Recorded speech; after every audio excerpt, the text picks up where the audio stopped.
If you've been around personal development in like any capacity at all, other than just this podcast, you've probably heard this old saying that coaches have coaches, mentors have mentors, educators have educators, right? And that is so true to me. One of the things that I really recognize that has played such a powerful and practical role in my life is that if I was willing to look at the people who have already done the thing that I'm trying to do, then that gives me someone to model. And as human beings, modeling is one of the most important things that we do.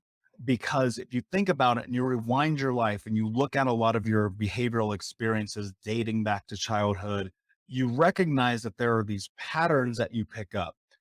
And that could be from like tying your shoe to the way that you talk and you enunciate words to how you communicate with people physically, mentally, emotionally, and spiritually. Right. We as human beings are a species that we look at and we measure what's in front of us and we model it. Now, one of the things that's unfortunate about modeling, and especially in our adolescence and in our developmental years, is that modeling can sometimes be with the wrong statue. Right. And so if I go look at my life as a child, my modeling for communication, for family, for intimacy was bathed in physical, mental, and emotional violence.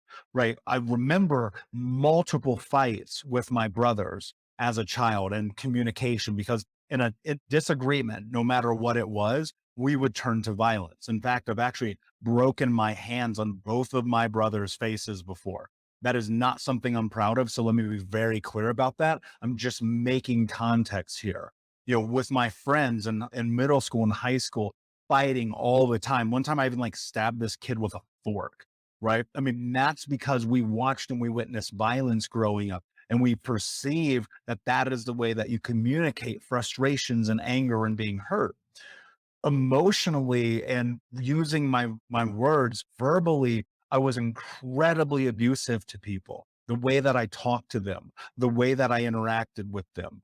And that also came because that is how my parents were. It was not uncommon for them to call me stupid or dumb, or you name one of the million different things that they said in the course of my childhood. Hey, And what's up, Unbroken Nation? We'll be right back to today's episode, but I want to take a moment and invite you to Think Unbroken Conference. That's right. Our next conference is happening right around the corner this December with amazing speakers from around the world who are leaders in personal development, trauma education, mindset, and more. All you have to do to register to watch for free, that's right, $0. Come and join us, is go to myunbrokenlife.com, register and sign up. You can get access to the free event. Watch it live with us this December. It'll be myself speaking along with amazing human beings like Anthony Trucks, Jamie Bronstein, Leslie Logan, and a special interview that I'm doing with Dr. Gabor Mate that has never before been released. So come and join us, myunbrokenlife.com. All you have to do is put in your email. We'll send you over the registration. You'll be able to come and join us, watch live. And then if you want access to the recordings or more information there for you to keep them forever. But in the meantime, go sign up, block it off on your calendar. This is going to be a transformational experience that you do not want to miss. Head over to myunbrokenlife.com to register for free. Until next time, be unbroken. childhood. And so because of that, I picked that up as a behavior pattern. I modeled that. Right. And when we model, one of the things that happens in our childhood is we don't understand what we are mimicking that turns into modeling, that turns into mastery, because it's just what is in front of us. And as children, and of course, we don't know what we don't know. So it's very uncommon for many of us, especially if you grow up in a traumatic household, to be able to look at the circumstances of our childhood and go, oh, wait a second, this shit is not right. Something here does not make sense. And so as I was in my teens, let me rewind. So as I was in my late stage adolescence and we were homeless and I was living with all these different families, one of the things that happened is I started to notice that some of these homes were filled with kindness and love, grace and compassion, the very opposite of what I understood. So at 8, 9, 10 years old, a little seed was planted in my mind that told me actually maybe there's something wrong or not really on par with reality in my home because there's people over here doing it another way. I'll never forget one time I was at this house and this kid talked back to his dad. He didn't get thrown through a freaking coffee table. And I was like, what the fuck just happened? This is a thing? You can do that? And so what happened in that is I started to recognize and look closer at my life and my family and the people in it and going, wait a second, this is wrong. Now, it would take a long time and a lot of work to start to change the behavioral patterns I had in the way that I communicated with people. This probably holds true for you as well. So I'm going to tell you how I was able to do this.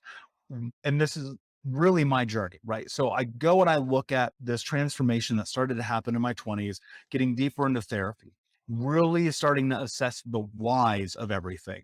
Kept asking myself, why do I behave this way? Why am I mean? Why am I abusive? Why am I an egomaniac? Why am I selfish? Why am I stubborn? Why am I this? Why am I that? Why, when people treat me this way, I respond like that?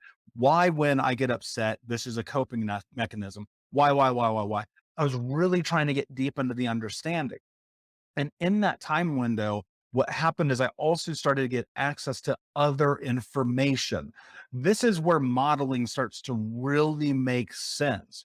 Because what happens is if you are looking for people who have done the thing that you're trying to do, and you go and you learn from them, you will then in turn be able to do what it is that they have done.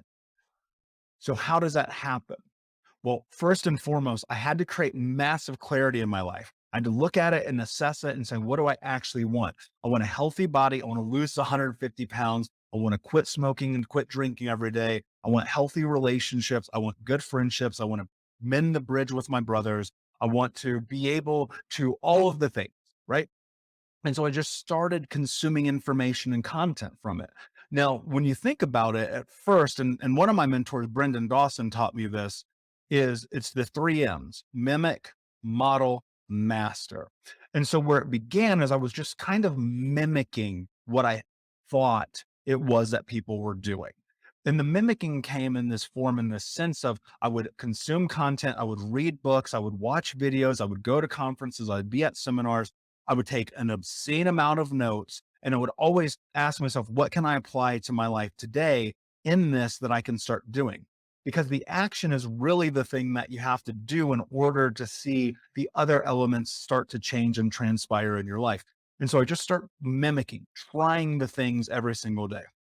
As I got deeper into the journey, I started to model them in a way where it was I was doing all, not all of it, but a lot of the things that the successful people that I looked up to were doing. So when I got deep into working with people like Tom Bilyeu, Grant Cardone, Tony Robbins, Dr. Caroline Lee, Judd Brewer, the list goes on and on and on, all these amazing people, starting, of course, with Brendan Burchard, Gary Vaynerchuk, and Eric Thomas, and these just killers. Anthony Trucks, he's speaking at Unbroken Con if you're coming.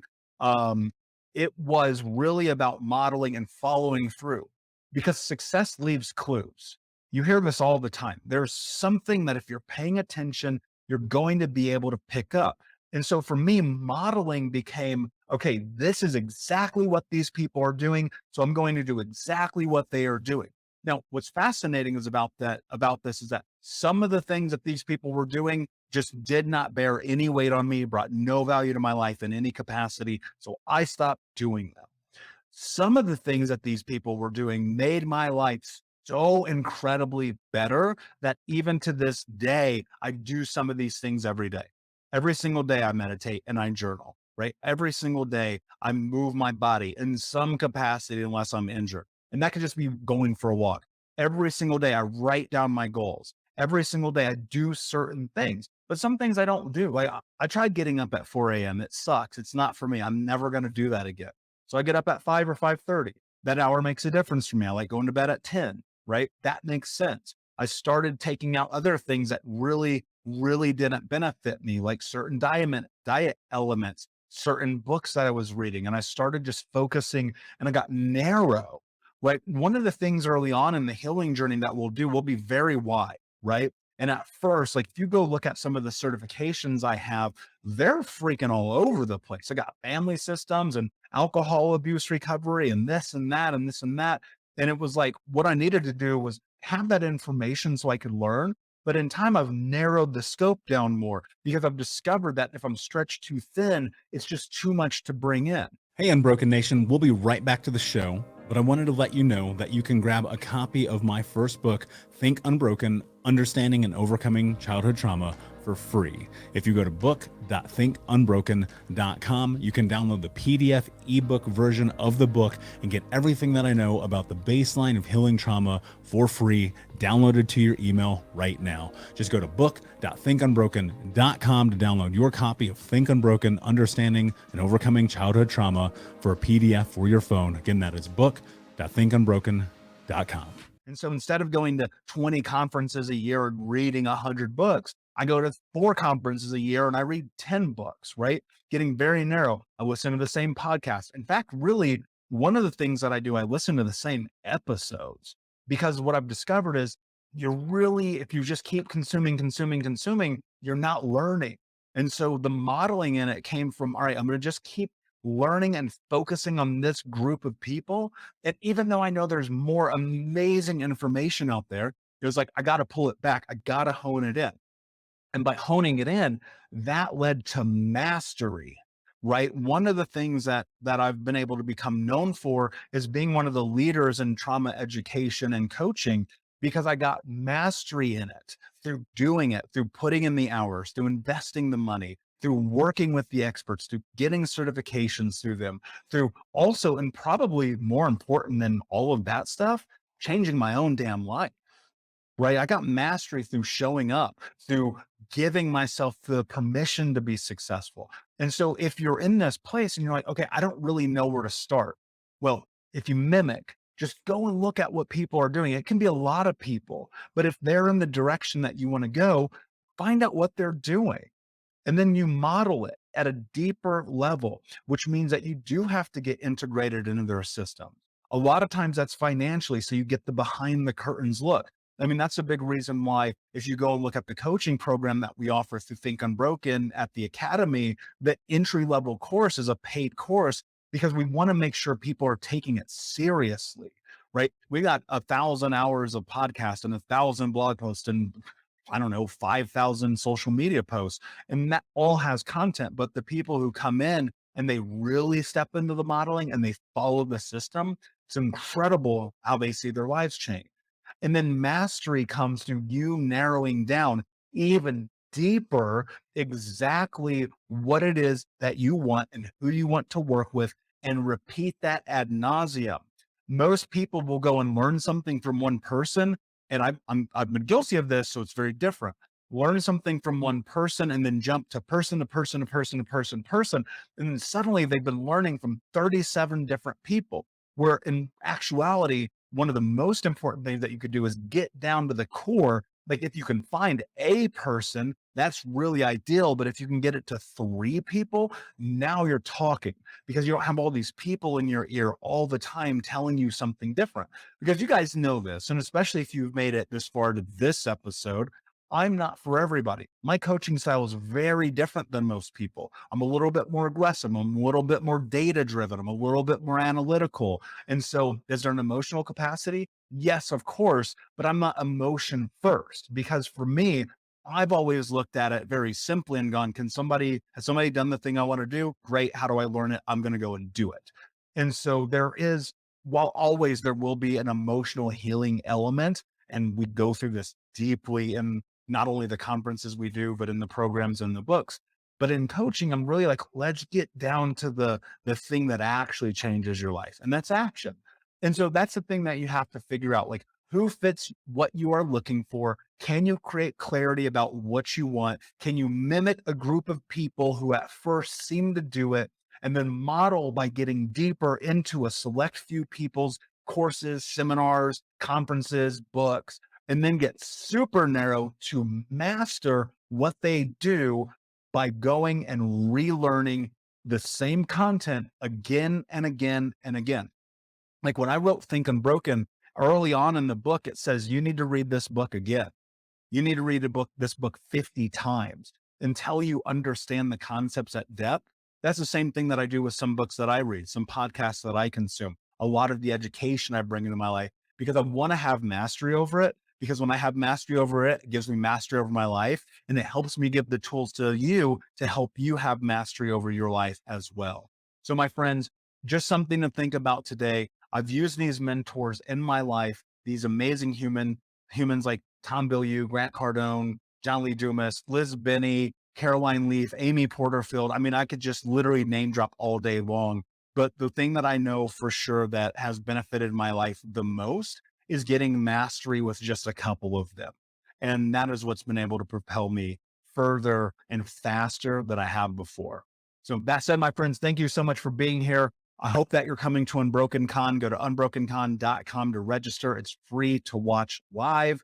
And of course, leave a review, because if you take that 10 seconds to leave a review for this podcast, that means that you can help someone else find it. Also, at the end of October, I am picking someone to do a free one-on-one coaching session with, which is a $500 value from the new reviews for the month of October. So if you have not left a review, go over to iTunes, look up Think Unbroken Podcast, click the 5-star, leave a review, let us know what you truly, genuinely think. And then at random, I'm going to pick somebody on the end of the month for a coaching session.